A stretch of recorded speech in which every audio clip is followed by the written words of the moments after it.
Okay, as usual last जो part था वो अब्रप्टली डिस्कनेक्ट हुआ। तो हम वहीं से स्टार्ट करते हैं। इन चारों पॉइंट्स को जो कि मेजरिंग स्नोफॉल की स्लाइड के थे, इनको हमने बारी बारी डिस्कस करना है। पहले जो है वो पॉइंट के अंदर बोलता है कि measuring snowfall is difficult than rainfall due to varying water content. ठीक है, वाटर कंटेंट वेरी करता है क्योंकि डेंसिटी जितनी ज़्यादा होगी वाटर कंटेंट उसमें उतना ही ज़्यादा होगा, जितनी डेंसिटी कम होगी उतना ही उसमें वाटर कंटेंट जो है ना वो कम होगा।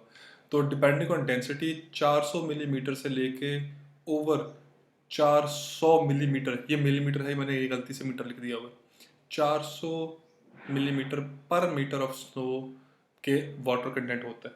ठीक है, मैं इसका मतलब क्या है, इसका मतलब ये है कि अगर स्नो की डेंसिटी कम है ना, ठीक है, तो उसके अंदर कम से कम पानी जो है, अगर उस वो 1 मीटर पिघलेगी तो कितना पानी बनाएगी, जितना 40 मिलीमीटर ऑफ रेनफॉल बनाती है। ठीक है, इसका मतलब ये है, वो आपसे सुनो इस बात को, कि अगर कम डेंसिटी की स्नो पिघले तो वो कितना वाटर कंटेंट बनाएगी, ऑलमोस्ट उतना पानी बनाएगी जितना 40 मिलीमीटर रेनफॉल जो है ना वो बनाती है।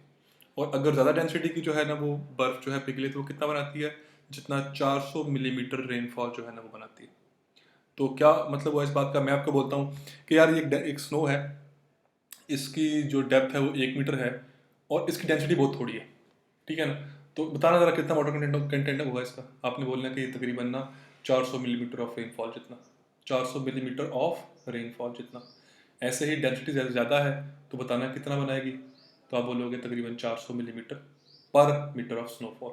ठीक हो गया, क्लियर है ये वाली बात। इसका मतलब उर्दू में बोलें मैं क्या बोलूँगा, बर्फ़ पिघलती है तो पानी जो है वो 1 मीटर की बर्फ़ पिघले तो डिपेंडिंग अपॉन इस डेंसिटी वो पानी बनाती है। ठीक है, अगर डेंसिटी कम है तो 1 मीटर स्नो जो है वो 40 मिलीमीटर की रेनफॉल जितना पानी बनाएगी। और अगर डेंसिटी जो है वो ज़्यादा है तो वही 1 मीटर की जो स्नो है वो 400 मिलीमीटर, ये मैंने मीटर गलती से लिख दिया हुआ है, ये एक्चुअल क्या है, एक्चुअल ये मिलीमीटर है। तो इतना उसका 1 मीटर जो है तकरीबन 400 मिलीमीटर रेनफॉल जितना पानी जो है ना वो बनाएगी। अगला, 10% of the snow depth is taken as water equivalent and 30 to 50% for compact snow. कहते हैं कि पानी कितना बनेगा, मतलब मैं आपसे पूछता हूँ मिसाल के तौर पे,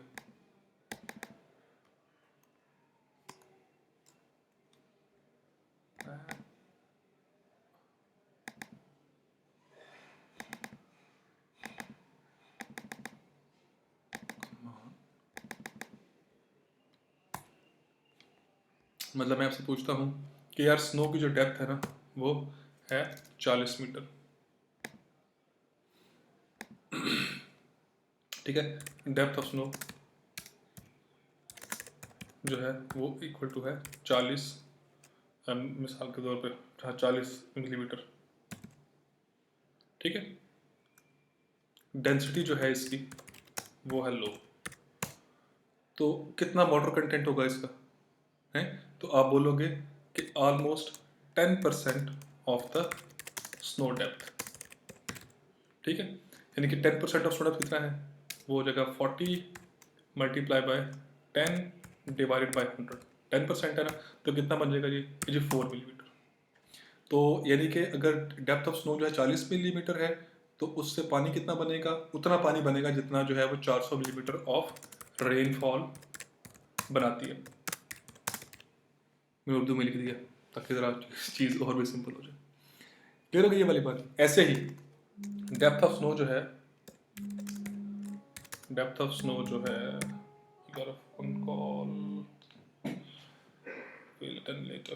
डेप्थ ऑफ स्नो जो है वो बिलफर्ज 40 मिलीमीटर है, डेंसिटी जो है वो हाई है।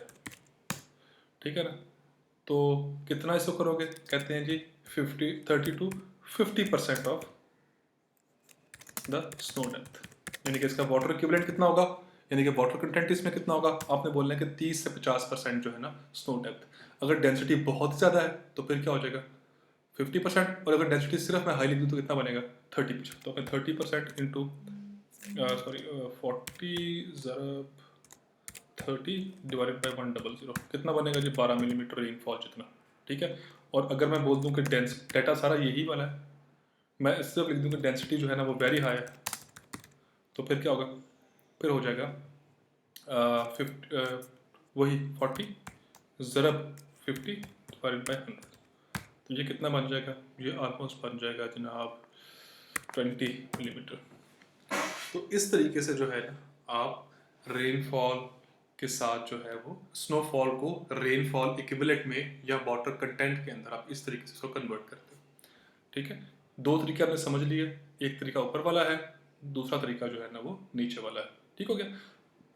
अगला अगला वो ये कहते हैं कि अब जाहिर बात है कि हमें तो चाहिए जनाब स्नोफॉल की डेप्थ। ये जो स्नोफॉल डेप्थ है ये कैसे फाइंड करते हैं, उसने पहला बोला हुआ है कि जी इसको जनरली फाइंड करते हैं बाय यूजिंग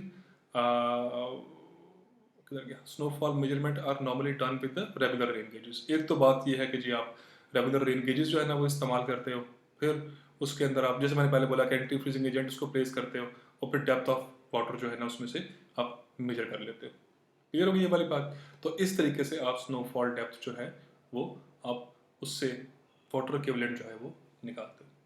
तो आई होप कि ये बातें क्लियर होगी। इसमें कोई बात अनक्लियर हो तो मुझे लाजमी पूछनी है। जब हम नेक्स्ट पे आएंगे तो वो हमारा आखिरी पार्ट होगा, मैं उसमें दोनों स्लाइड्स जो है क्लियरली वो उस पर डिस्कस करूँगा। So stay tuned.